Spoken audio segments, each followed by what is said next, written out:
Alright, back here with another Elden Ring PvP dual style build. Today's build is going to be a strength build, and that probably confuses you being that I am holding a rapier.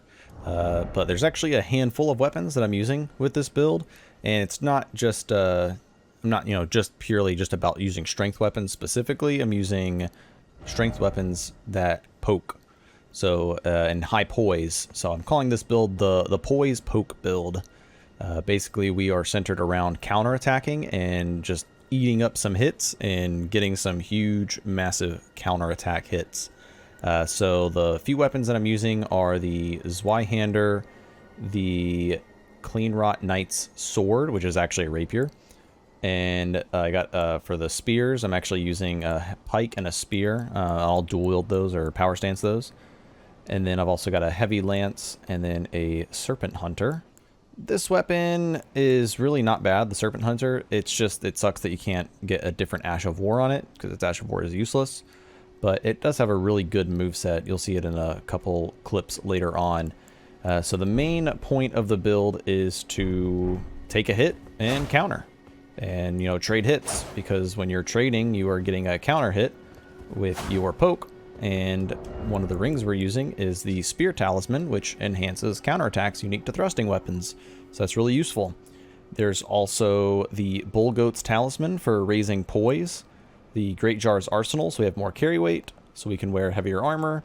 And Erdtree's Favor +2 for extra HP, stamina, and more equip load. You could, if you don't want to go above 100 poise, you could swap this out for the Crimson Amber Medallion and then switch to it after taking a hit if you wanted to, but I like to start off with the poise. Actually, now that I think about it, might be better to start off with this and then talisman swap over to the bull goats, because another main point of this build I'm going to go over here in a minute is the flask. The Wondrous Flask is crazy.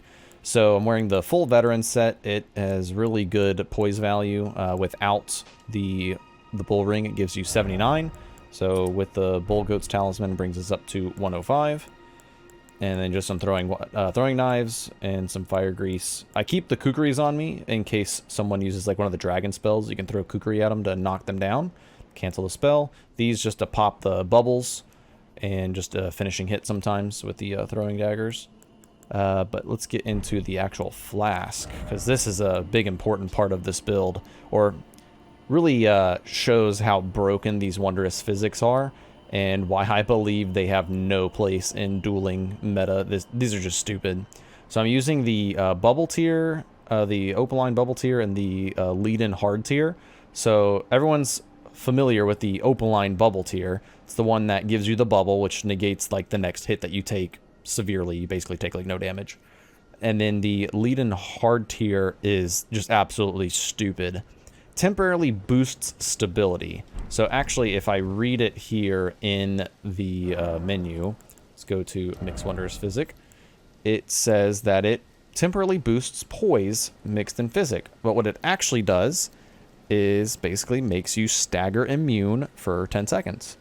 So whenever I pop this at the beginning of a fight, I am now not able to get staggered for 10 seconds. And I mix that with the bubble tier, and all of a sudden, I can't get staggered, and the first hit that I take does basically no damage. So for 10 seconds, I'm virtually, unkillable, in a sense. I can get a free hit in. If I can react to someone hitting, and then take the trade, and they're not going to stun me no matter what weapon it is, and I'm going to get a couple hits in at least. And their first hit's not going to do anything to me. So it's actually a really crazy combo of the flask. And it synergizes really well with this high poise pokey build. Because then you get that beginning poke counter damage for free early on. And you can trade with anything. So which is really crazy. Because you can, you can pair that with the Zweihander, the Lance, any of these weapons. And it goes really well. So I'm going to show some gameplay of how this build functions, but just to go over the stats real quick, 60 vigor is a must.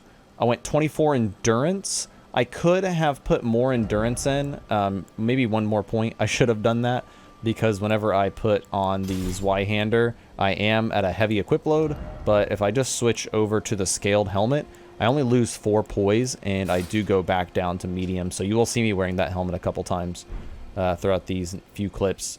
Early on, I was actually just wearing this and doing the Bloodhound step. Yeah, so to go over the Ashes of War, I'm using Bloodhound step on Zweihander.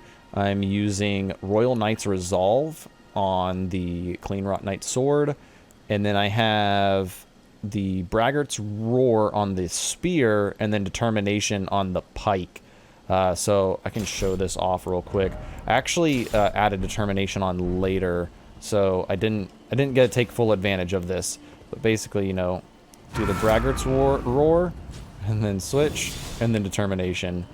And now you got some extra damage. So some pretty cool little techniques you can do. And then I also have the Storm Stomp on the Lance. I think the Storm Stomp with Lance is really good, because getting people in that close range and getting that free hit, and then when they're that close, it's really hard for them to roll away without getting hit with the second staggered R1.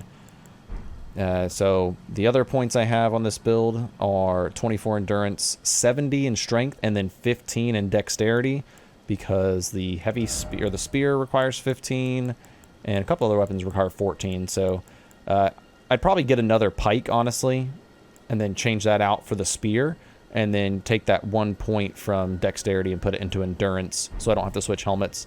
But I would have to go get another pike. So this is pretty much it. So I'm gonna go maybe do some narration over the duels, just to kind of point out some of the stuff that I had in mind when making this build, and we'll kind of go from there. Alright, so starting off with the Zweihander, you know, got a quick poke in there.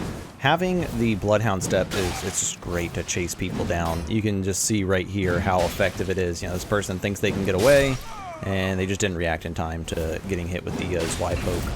And some more Zweihander here. Try to throw in some charged R2s or just regular R2s every now and again. Right here is a good example of getting the regular poke and then doing an R2 to catch the roll away. Don't always have to do the R1s. And showing off the rapier here and how broken just the infinite poise for 10 seconds is. You know, just taking those hits. And the beauty of this weapon is being able to stay super aggressive. So right here, this is a perfect example of why it's just crazy, because you can just mash R1 and go completely brain dead. And just another example right here of how aggressive you can really be with this this physic flask, and just this weapon in general. You know, rapiers are really good with high poise, because being able to get in really quick and stay aggressive. Luckily for me, that person missed the parry, but even if they did get the riposte, I still wouldn't have died. But I knew they were going to go for another parry, so I just mixed up my timing with an R2 instead of an R1. And right here, this guy wants to get away so he can cast his frenzy spells or do his weapon art, like you see there, or his Ash of War. But, you know, stay aggressive, and they don't have time to think about doing that kind of stuff. And showing off the power stance spears here. You know, once again, that poise flask really putting in the work, just not getting staggered at all. Something I had found out while using these is these consume an insane amount of stamina. I didn't realize, like, when I was first starting to use these, and I was just running so low all the time. But really good weapon nonetheless. Power stancing spears is really good. That guy, I think he lost all his stamina when he tried to parry me with the parrying dagger and messed up his timing. That is the biggest, I'd say, biggest weakness of this build, is getting parried. And any poise build's biggest weakness is also halberds, because halberds do insane poise damage. Mages can be annoying if they get their distance, but luckily with the rapier, you know, you can close that distance really, or, you know, not close the distance really fast, but stay in their face the whole time. You can close the distance with Bloodhound Step and the Zweihander. So, you know, standard Zweihander play here, just getting the pokes and getting the roll reads. Here I'm going to weapon swap over to the rapier just so I can get a quick running attack to finish him off. Just because I figured it was going to be harder to get that final hit with the slow Zweihander attack. I think this is the one clip that I have using the Serpent Hunt Spear. It's a really good moveset that it has. It's got a lot of good mix-ups with its pokes, but overall, it's, you know, it just really sucks that you can't put a Ash of War on this thing. It'd be insanely good if you could. I could only imagine putting Bloodhound Step on this thing. it would be fantastic. Or even Storm Stomp. Okay, I do have another clip of using it. So you can just see it roll catches for days. It really does. I would say that its tracking on the roll catching maybe isn't as good, or maybe it's just the hitbox, but as the Zweihander. I did use one of the halberds that does a poke for an R1, but I found that it is nowhere near the other thrusting style weapons tracking on rolls. You would basically have to unlock and, you know, read where that roll was going. That was a good example right there of why Storm Stomp is so good on the Lance. And, you know, here we go again with the Rapier, being able to stay super aggressive. This guy is Parry Lord. He's the king of parries here. He misses one, and now I was like, well, I know he's going to be fishing for another, so kind of played a little slow, try to mix my movement up here. He's trying to get some distance, probably ring swapping or something, but I was like, well, I'm going to throw his timing off and maybe go with his Y. And then I don't know why in the world he decided to go with the Rot Breath. But that was a terrible, terrible idea. It was really good on my part to switch to the Zweihander and have that Bloodhound Step to get in his face quickly. So Bloodhound Step really is good against people who want to use those breath attacks. Oh, and this is a great example of why the Poise Physic Flask is crazy. You know, he thought he was going to get his combo off, but no, not today. 3 hits and he was dead. He didn't have a lot of health, but one more hit and he would have died anyway, so... You know, 4 hits with a rapier and you can't get staggered. Once again, that was just showing how crazy the Poise is. I was able to take that hit and still counter with my poke anyways.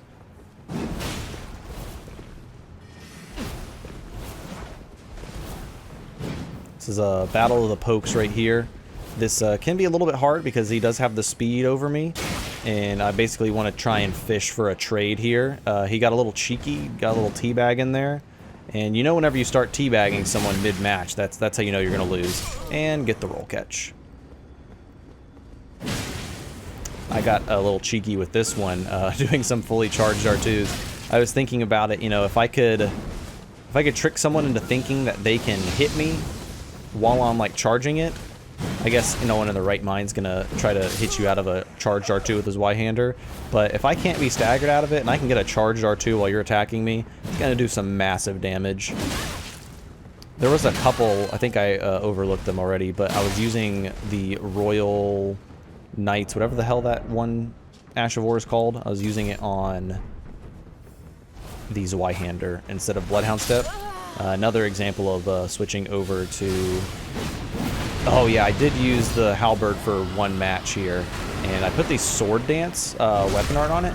Sword Dance is actually a pretty good Ash of War, I'm not gonna lie. It has some crazy range, it's really fast, and it's a good punish tool because it covers like all around you. You can see right there, like, you know, he just could not escape. This guy shot off some spells while I was drinking my flask, but I couldn't be staggered, and the bubble tier took the first hit, so it was kind of a free, just, you know, alright, well, I'll get through this and I'm coming right at you. So against casters, you really want to stay aggressive. I typically don't like using any of the other weapons in my arsenal if I'm playing against a caster.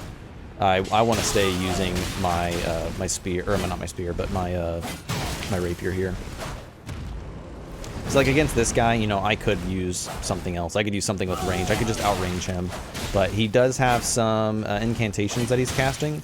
So, you know, with the rapier, I'm able to stay in his face and not give him a chance to breathe and get those spells casted.